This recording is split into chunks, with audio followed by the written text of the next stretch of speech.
Okay, let's jump right into the world of classical music because there's this incredible hidden story I want to share with you. We're going to talk about one of the greatest composers ever, Wolfgang Amadeus Mozart. But not just him. We're talking about his secret student. Yeah, you heard that right. A name you've probably never come across, but his story connects directly to the music that so many people, maybe even you, are learning to play today. So we all know Mozart, right? The name is legendary. The genius, the kid who was composing music when he was tiny. But let me ask you this. Can you name his #1 student from England? My guess is probably not. And you know what? That's what makes this whole thing so cool. We're about to pull back the curtain on a forgotten piece of music history. All right, so who was this mystery student, this forgotten protege? Well, his name was Thomas Attwood. Now, I know that name might not ring any bells. He's often just a little footnote in the history books. But trust me, this guy was a huge deal. He was the direct link between Mozart's incredible genius in Vienna and, well, the entire music scene back in England.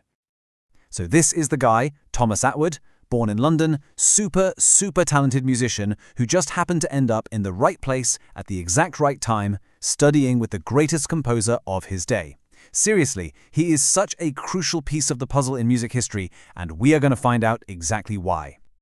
Okay, so you've got to be wondering, how on earth does a young guy from London get to study with the master, Mozart, all the way over in Vienna? Well, it wasn't just a lucky break. Oh no, it was more like a secret royal mission. And get this, it was funded by the future King of England. Let's break down how it all went down. It all started when Attwood was just a choir boy. But his talent was, well, it was impossible to ignore.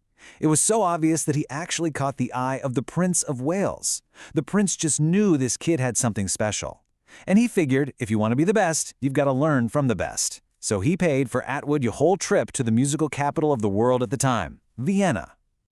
And honestly, you cannot overstate what a massive deal this was. Just try to imagine getting private lessons from your absolute hero.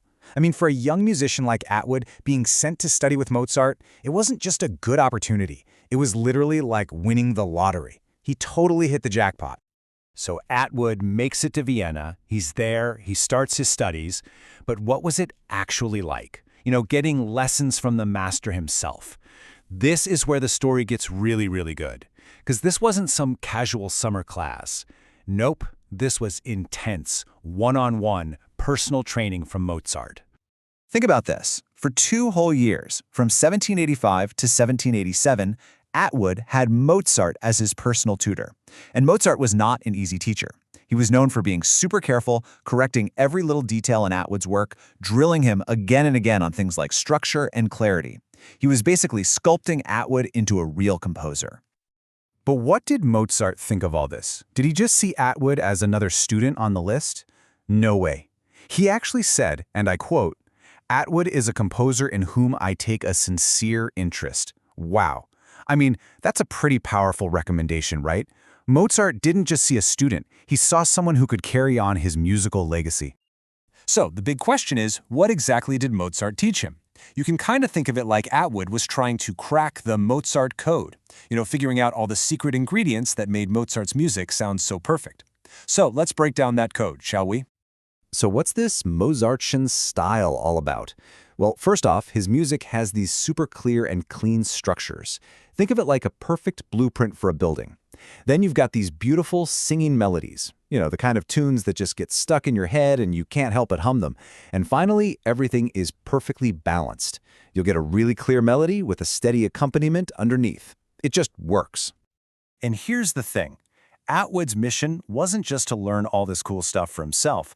No, his real job was to soak up this amazing new style and bring it all the way back home to England. He was basically a musical ambassador with one very important task, to bring that popular Viennese sound back with him. So what happened when he got back? Did the mission succeed? Oh, you bet it did. Absolutely. Attwood returned to England and became one of the most important, most respected musicians in the entire country. Let's take a look at his rise to the top.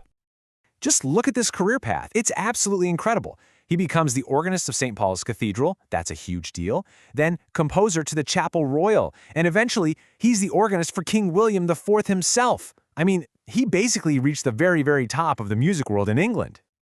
But out of all those amazing jobs, His most important role might have been this one, becoming a professor at the brand new Royal Academy of Music. Because here, he wasn't just playing music anymore. He was teaching that Mozart code to a whole new generation of musicians in Britain. He was passing the torch. Okay, so why are we talking about this today? Why does any of this matter now? Because Thomas Attwood's work didn't just fade away. Not at all. His influence, and through him, Mozart's influence, it echoes all the way down to the music that people are learning and playing right this very moment. And this, right here, is the main takeaway. If you're a musician and you ever sit down to play a piece by Thomas Attwood, you're not just playing notes on a page. You are literally connecting to a direct line of musical teaching, one that was refined by the hand of Mozart himself. It's like history is right there at your fingertips. You know, Thomas Attwood's story is such a great reminder that there are these incredible people just hiding in the footnotes of history. It really makes you wonder, doesn't it? Who's the next forgotten genius out there, just waiting for someone to rediscover their story?